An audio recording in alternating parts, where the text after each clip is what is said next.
Hey everyone. Okay, so I wanted to make a very basic intro video here, just so you guys could see a basic PowerShell script and how it works. So in the case that I'm looking at right now, so what I want to do is I'm using Spiceworks. Spiceworks is for those who don't know, it's a ticketing system essentially, and it's for monitoring devices on your network as well. I find that Spiceworks, if you leave it running too long, tends to get a little stale.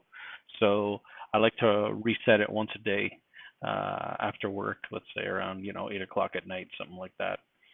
So in order to do that, the best way to do it is actually to run a PowerShell script. And because PowerShell has a built-in feature, one of the commandlets that's built in allows you to restart a service. So I'm going to post this URL for you guys, this one and girls. This one will give you a breakdown of what I'm doing. It's basically a walkthrough of everything that I'm just about to do here. So yeah, so you can see it at the bottom what it does here. Spiceworks is a help desk and inventory and a monitoring tool, as well as a community for IT and admins.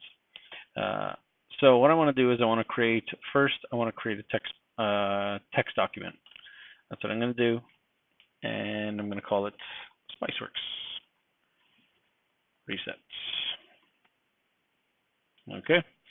Now I want to rename this. I want to change the extension of this file to a PowerShell script.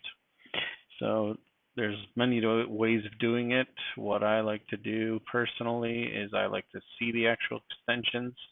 So I actually changed the folder settings, and I like to see the hidden files as well. So what this does is it allows me to see the extensions on every file that I have. So over here, you'll see it, Spiceworks. Now it's got the .text at the end. So if I want to rename it now, I can change it to the PowerShell extension, which is a PS1 file. Okay, it's going to ask you want to change it, and I say sure. As you can see, the icon just changed. The icon changing indicates to you that it's now a PowerShell script. So I want to make what I want to do is I want to put this command in. Okay, so the command that I want to run is I actually want to restart. I want to use a PowerShell commandlet to actually restart a service. So that commandlet is called restart service. Pretty straightforward, right? And the service that I want to restart is Spiceworks. So that's it. I want to save that. That's all I got to do in this case. Save the changes. Yes, please. Okay. So now what I want to do is I actually want to run the script. So in order to do that, I have to run it in a scheduled task. We want to do this at 8 o'clock every day. So to do that, we're going to open up Task Scheduler. Okay. Task Scheduler is just what it sounds like. It's a program built into Windows that allows you to schedule tasks. So in this case, what I want to do is I want to run it with the highest privileges. My trigger is going to be 8 o'clock because that's the time that I want to run it at. So I'm going to set it for 8 o'clock at a given time. Okay. 0, 0, just for good measure. Why not? And I want to run it daily at this time. Recur every day. Boom. Hit OK. Actions. Now I want to actually put in what it is that I want to run. In this case, I want to run PowerShell.exe, which is the PowerShell program. And I want to run it with certain arguments. Now, arguments are basically they're commands that come after an executable that change the way it runs in some way. In this case, what we want to do is there's a protection on Windows PowerShell when you're running scripts. Scripts are designed to run, in a safe way, and the way that they do that is they have what's called an execution policy in Windows 7, Windows 8, Windows 10, etc. Those execution policies can block PowerShell scripts that are unknown to the system, or you haven't told to bypass the execution policy like I'm about to do here. So bypassing is one way we can do this. In this case, what we want to do is we want to use a bypass because the other option would be to actually just disable the actual execution policy. And we don't want to do that because we want to leave those protections in place, just not when we're running this one individual script. So that way it'll allow it to run. So in order to do that, what we do is we add a dash and we say execution policy bypass. That will bypass the actual execution of the that will bypass the actual execution policy, and it'll just run the script for me.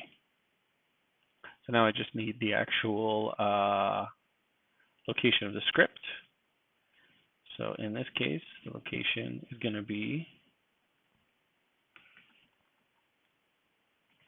users QC ITS desktop. Okay, I forgot the S, so just put that in there, and there we go. So now I have my location. I'm going to copy that, paste it into the scheduled task. So we're going to bypass command. We're going to bypass the policy on this PowerShell script. Okay, get the name of it. And again, I'm just copying and pasting the name into it, okay? And that's it. So your command's going to look like this. PowerShell.exe, it's going to run it. It's going to run it with an execution policy bypass, C drive users, the name of your user, desktop, and the Spiceworks reset, which is my server. I'm going to hit OK. And that will go ahead and create the script. Again, I ran it with high privileges, no other changes other than the time of the day. That's it. You must enter task name at least one action. Okay, I forgot the name of it, so we're going to call it reset Spiceworks. Pretty straightforward. Boom, there you go. So now this thing will run every day at a given time, 8 o'clock. Okay, so that's a again, this is a very basic intro to PowerShell scripting. Scripting is a very powerful tool you can use to run automated tasks, or run several different tasks in the background, at a given time or in a certain condition within your operating system. It's essential for really any administrator out there. So I hope this helped you guys, especially with those of you who are interested in Spiceworks and wanting to start using Spiceworks. I recommend you do this at least once a day, just because I find that Spiceworks gets a little inundated if you don't do a reset once a day at least.